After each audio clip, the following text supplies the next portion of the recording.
memiliki perasaan yang sombong, takabur, sifat yang tidak disukai oleh Allah Subhanahu wa taala. Sifat ini sangat melekat pada iblis laknatullah. Ketika Allah memerintahkan para malaikat dan iblis untuk bersujud kepada Nabi Adam, malaikat semua sujud kepada Nabi Adam kecuali iblis. Allah berkata kepada iblis, wahai iblis, mana'aka alla tasjud martuk, kenapa engkau tidak sujud kepada Nabi Adam setelah aku? Iblis menjawab, qala ana khairu minhu, aku lebih baik daripada dia Nabi Adam.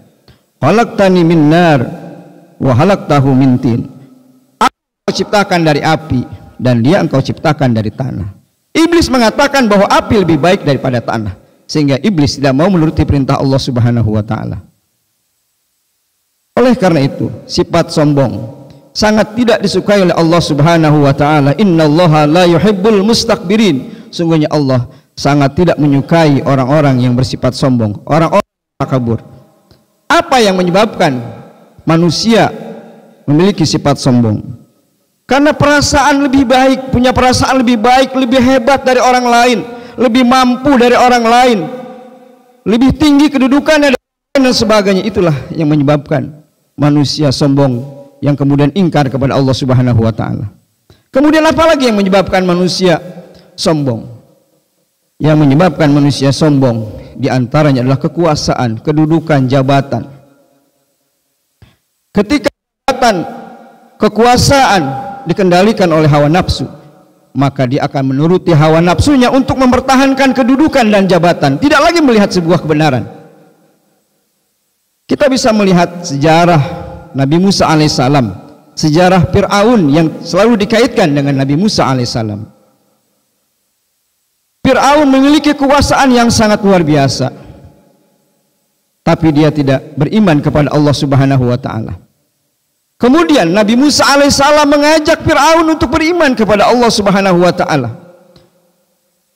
Tapi ajakan Nabi Musa dianggap oleh Fir'aun itu akan menghancurkan kekuasaannya, akan menghancurkan negaranya, akan menghancurkan kepemimpinannya. Maka dia akan terus berusaha menghancurkan Nabi Musa, membunuh Nabi Musa dan pengikutnya, karena kekhawatiran yang berlebihan bahwa kekuasaannya akan hancur apabila ajaran Nabi Musa alaihissalam dikembangkan di negara Fir'aun pada saat itu. Ini Fir'aun selain memiliki sifat takabur, sifat sombong, tapi dia juga mengaku dirinya sebagai Tuhan. Kalau iblis, makhluk Allah, hanya memiliki sifat sombong, tapi tidak pernah mengaku dirinya sebagai Tuhan.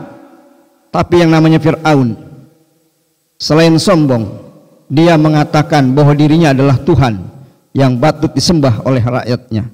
Inilah yang kemudian membuat Fir'aun merasa bahwa dia memiliki segala-galanya, kemudian berusaha membunuh Nabi Musa alaihissalam beserta pengikutnya yang menyampaikan kebenaran, yang menyuarakan kebenaran. Tapi akhirnya apa? Kesombongan akan hancur di sisi Allah Subhanahu wa taala.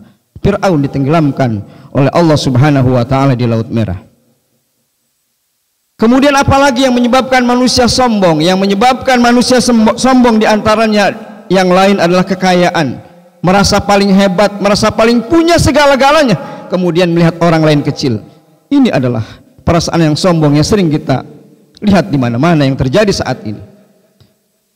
Kalau kita menengok sejarah yang juga hidup pada Nabi Musa alaihissalam, yang tadinya hidup miskin, kemudian dia berusaha sangat keras untuk mendapatkan kekayaan, dan kemudian dia menjadi orang yang terkaya pada saat itu. Kemudian Nabi Musa meminta bagian zakatnya untuk dikeluarkan zakatnya dari harta Korun.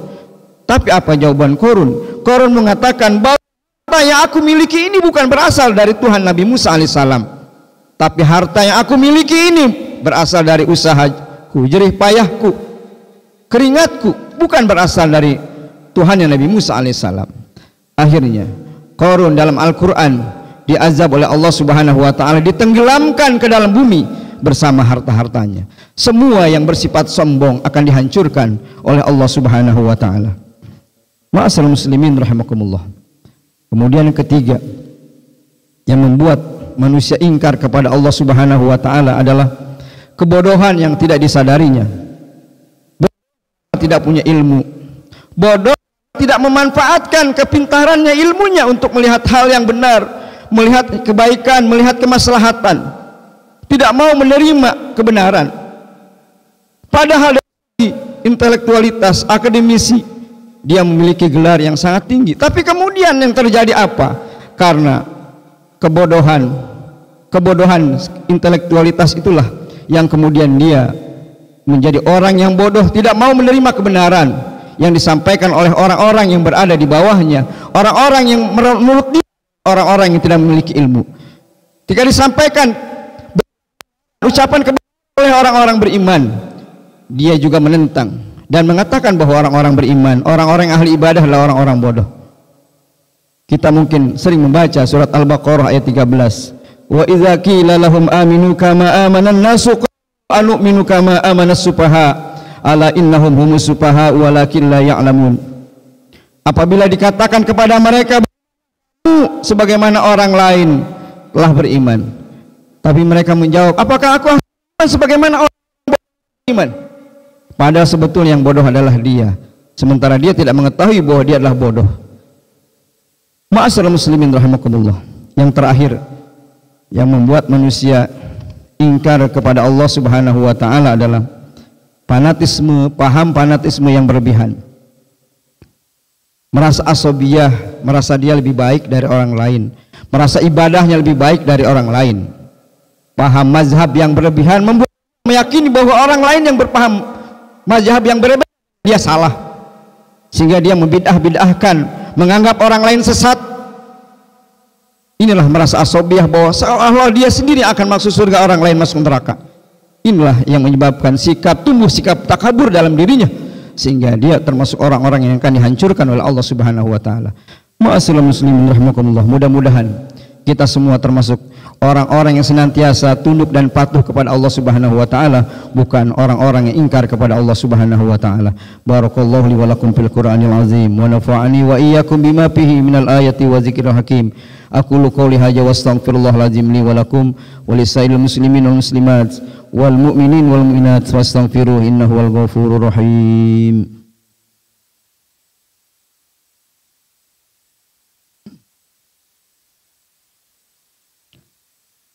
Alhamdulillah nahmaduhu wa nasta'inuhu wa nastaghfiruh wa na'udzu billahi min shururi anfusina wa min sayyiati a'malina.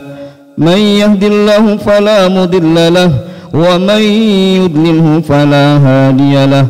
Ashhadu an la ilaha illallah wahdahu la syarika lahu wa ashhadu anna Muhammadan abduhu wa rasuluhu la nabiyya ba'dahu. Allahumma salli wa sallim wa barik ala sayyidina Muhammadin wa ala alihi wa sahbihi ajma'in. Amma ba'd, fa ya ibadallah ittaqullaha haqqa tuqatih wa la tamutunna illa wa antum muslimun. Wasari'u ila magfirati wa'lamu subhanahu wa ta'ala bada bi nafsihi. Allahumma salli ala sayyidina Muhammadin sallallahu alaihi wasallam wa ala alihi wa ashabihi wa qarabatihi wa azwajihi ajma'in amin ya rabbal alamin. Allahumma ighfir lil muslimina wal muslimat wal mu'minina wal mu'minat al ahya'i minhum wal amwat innaka sami'un qaribun mujibud da'wat wa ya qadiyal hajat bi rahmatika ya arhamar rahimin. Allahumma anfa'na al-bala wal waba wal jalal wal mihan wa su'al fitan wal mihan ma zahara minha wa ma batan min baladina Indonesia khassah wa sa'iril buldanil muslimin 'ammah ya rabbal alamin. Allahumma arinal haqqa haqqan warzuqna ittiba'ah wa arinal batila batila warzuqna ijtinabah. Rabbana hab lana min azwajina wa dhurriyyatina qurrata a'yun waj'alna muttaqina imama. Rabbana taqabbal minna innaka antas samiul 'alim. Rabbana atina fid dunya hasanah wa fil akhirati hasanah wa qina adzabannar. Ibadallah, innallaha ya'muru bil adli wal ihsan wa ita'i dzil qurba wa yanha 'anil fahsya'i wal munkari wal baghi ya'idukum la'allakum tadhakkarun. Falazikrullahi akbar. Qimis shalah.